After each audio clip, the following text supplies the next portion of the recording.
Well, let's talk about something that may be uncomfortable. What is that?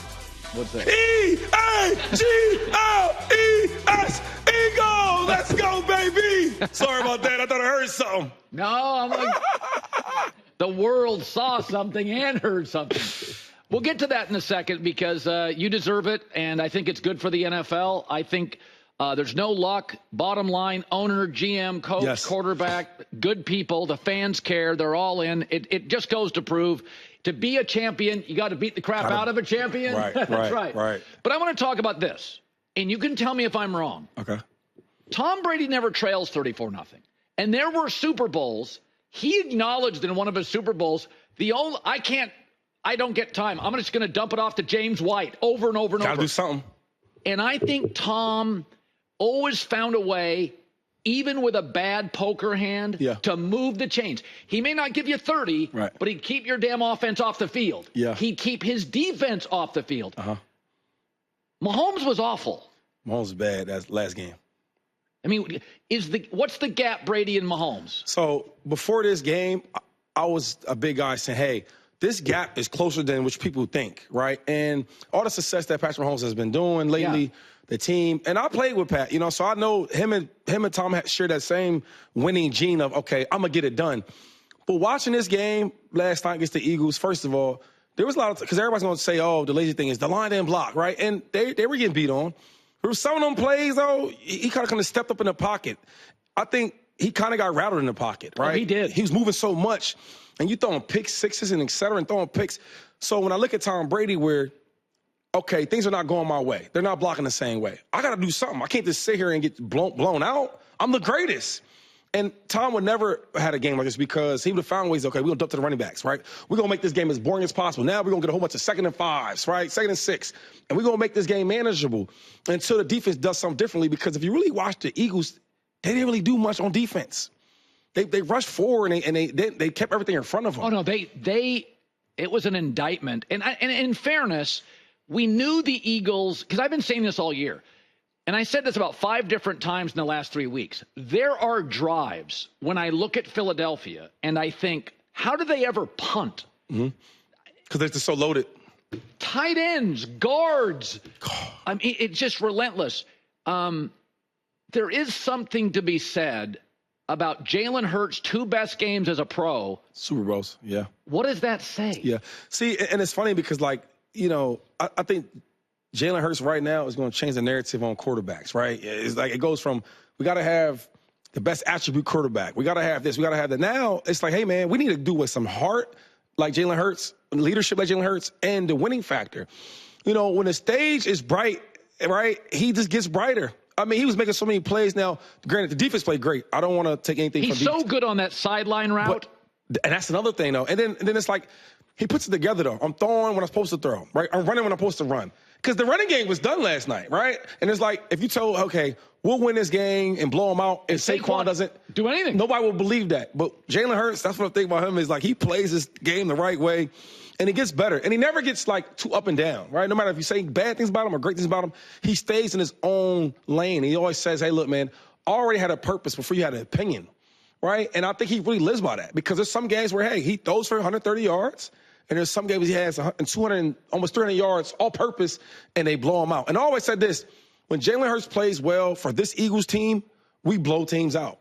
The best defense in football, if you look at this supporting cast on offense, you won't find a better team with the best running back in the back, 2 great wide receivers, and then the best offensive line in football. If you put all that together and Jalen Hurts plays well, they blow teams out. So you were in Philadelphia 6 years. So you know WIP. You know the radio. One of my favorites. You know the loud nature of the city. And I have all year struggled a bit, in fact, the last couple years, with Nick Sirianni's methodology. Okay. I'm like, he's arguing on the sideline with position coaches. Yeah. He's giving fans crap. I'm like, you're not a radio caller. You're the head coach of the Eagles. Yeah.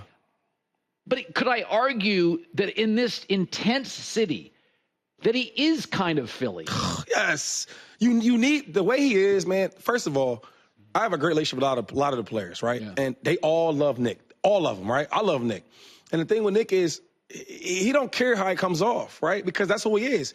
he argues with the opposing fans. That might get him going. There's some players like that. There's some coaches like that. He's aggressive on certain downs, third and fourth down. We going for it. That's who he is. And I think if you don't really understand him, you won't like him. But for Philadelphia, the city of Philadelphia, we love that. We love our coach. And I'm happy he won this game because he don't get enough credit. Like, he don't get enough credit. And it's like everything he does is win. And the thing is, he just won a Super Bowl, but he's been a winning coach since he's been there. And I think we get spoiled because he is so good, right? And he's okay with saying Jalen's great, defense is great. He's okay with doing that. But we got to give more respect to Nick Sirianni because he's doing a hell of a job. You know the other thing? We all know that athletes in high school and college, it's developmental football. That's right. And we think when you get to the NFL, well, you got to be good. Yeah. The truth is, Bond developed. And it can be said as coaches.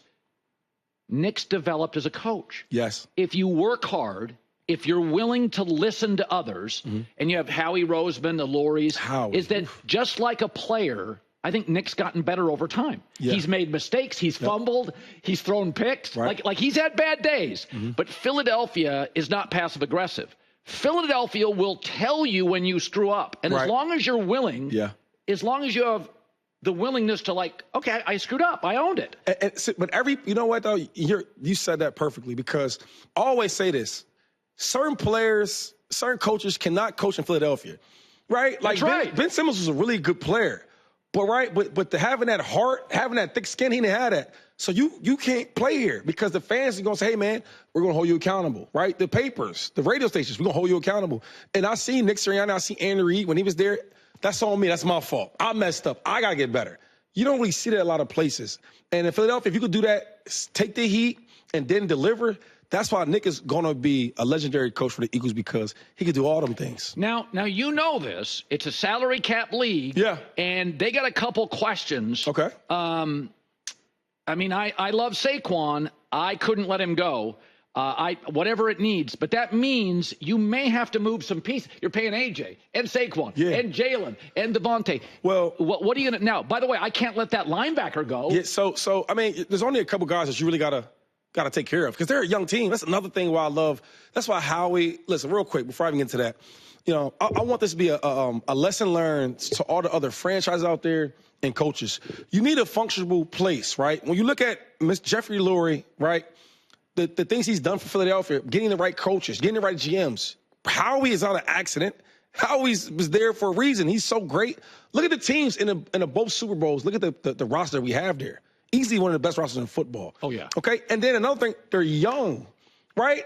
The guys that are making on plays on defense, them dudes are young. They're here. So we got to sign Zach back, which we got to do that. I mean, that guy's been remarkable. It's funny. Linebacker is a position that people are a little reluctant to spend on. Yeah. But they were also reluctant on running back, and they brought in Saquon Barkley. And by the way, they brought in Bear, the safety. Right. So, right. Yes. So they're an organization that has their own sort of, lack of a better word, their own Bible, their own belief system. Yeah. They're going to pay great players, and they're not necessarily tight ends they've paid. They don't care. I mean, so both our wide receivers are locked up for, I think, a year or two left, right?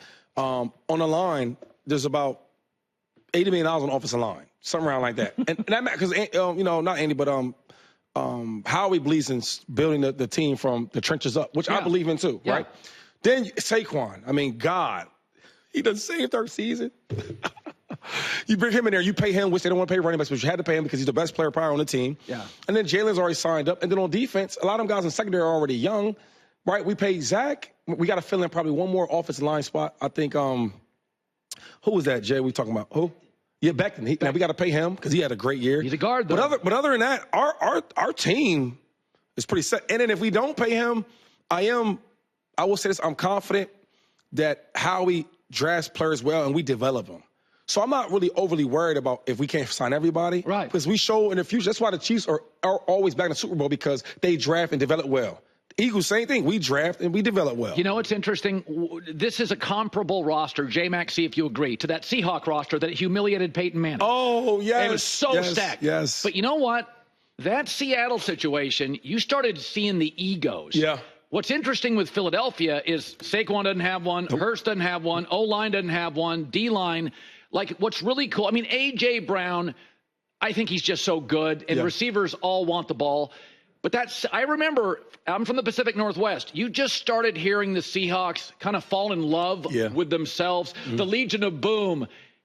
I don't see a lot of that with Philly. I don't see a lot of ego here. The first thing when Nick Sirianni, when they won a game and they talked to him, that's the first thing he said is, there's no egos here. All they want to do is win, right? A quarterback can go out there, hey, man, he gets all the praise, right? But when you look at it and you hear what he says, it's the team, it's the defense. You go to the defense side of the ball. Everybody's happy for each other. And I think that's the difference between – and that Seahawks team was great. But they had issues. Well, Russ is getting too much credit when it's really the defense. Oh, there was. But in Philadelphia, we don't have that because our all-pro quarterback, those 130 yards, he's still happy the same way if he threw for 300 yards. You get what I'm saying? Saquon Barkley could have set the record of all-time rushing yards, and he wasn't even mad. I remember texting like, "You sure?" He's like, "Hey, whatever we got to do to win, we're going to win." And that's why this team will be back in the Super Bowl because they don't care who gets the credit. All they want to do is win. Green's always been a good color. It's always green, baby. It's a little better today. Own that, man. Yeah. Hey, sorry about the chain. I was feeling it. Okay. It wasn't my fault. Hi, everybody. It's me, Uncle Colin. Subscribe here to get the latest from the herd, including exclusive behind-the-scenes videos and more, wherever you may be, however you may be watching. Thanks again for making us part of your day.